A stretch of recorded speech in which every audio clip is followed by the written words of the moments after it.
All right, I think we're going here. Good morning, River Rocks Church. Alex Renner here, getting to share the morning devotional. What a blessing for me, and I thank you for the opportunity and listening in. So today we'll be in Philippians 2:29 through 30, and as a recap to what we've seen, it goes back 3 verses in Philippians 2:25 through 28, and what we see, Paul is praising Epaphroditus to the church in Philippi, and he defines this man as a brother, as a fellow worker, and as a fellow soldier. Fantastic words here. So as a brother, this is someone that you grow with. There's a brotherly love you go through different experiences of life with. A fellow worker is someone that you serve alongside with. So there's obviously been some service between Paul and Epaphroditus. And then he also calls him a fellow soldier. I thought that was really interesting. This is someone that you battle alongside with. You're down and in the trenches fighting warfare, and we all know that this would be a holy, righteous, spiritual warfare that Paul and Epaphroditus served together.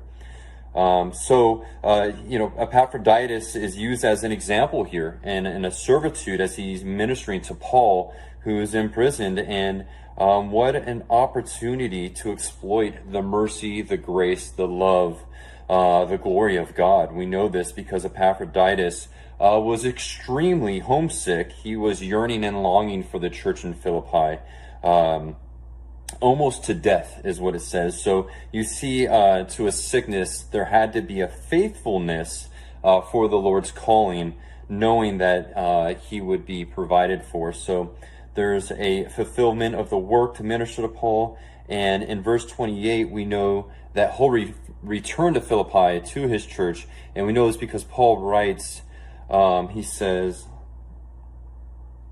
"Therefore I sent him the more eagerly, that when you see him, you may rejoice, and I may be less sorrowful." So Paul, who had Epaphroditus ministering to him, he's also sorrowful. For one, he's going to miss his brethren, but for two, this man is dearly ill and has been away from a comfortable place to minister to Paul. So Paul's heart is obviously yearning for him, but we know that Epaphroditus will return home. So in verse 29 and 30, these are the verses for today. Let's go ahead and jump in.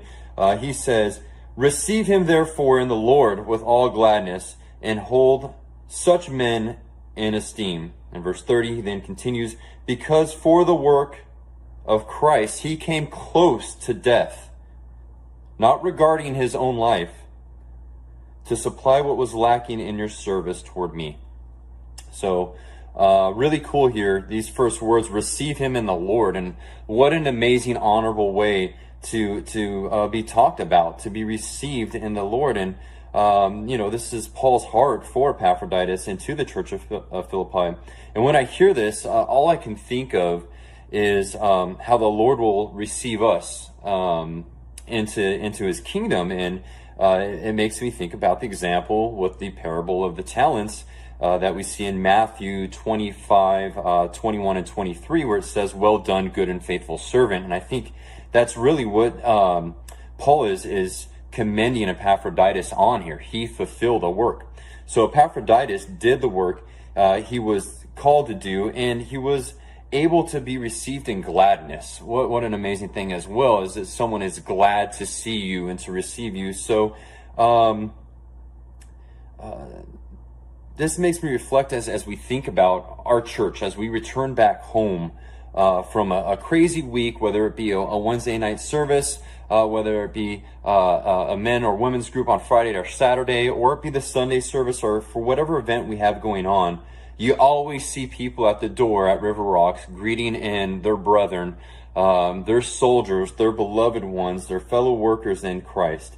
And that just made me smile thinking about that. We're always greeted in love. We're welcomed.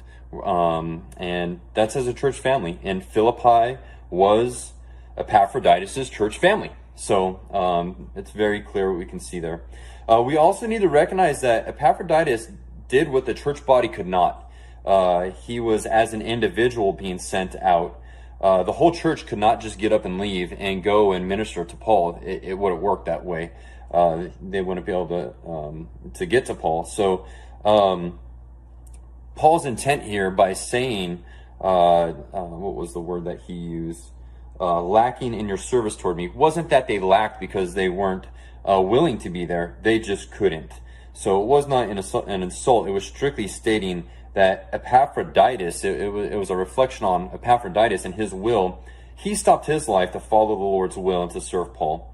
But that's not it. He did that, and he also came extremely close to death. So that also makes me just kind of reflect back and think about us. How many of us can say this?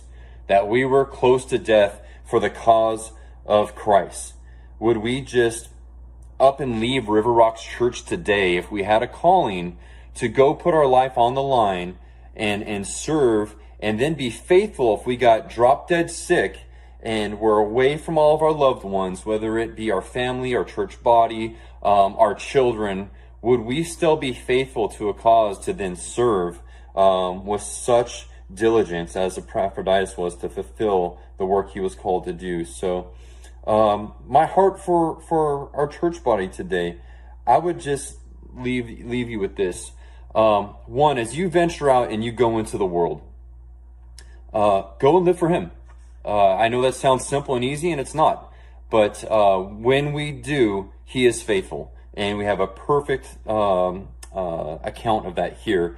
And then two, remember always, when you go out and the world beats you up and you are sick and you are burnt out and you are tired, you will be refilled.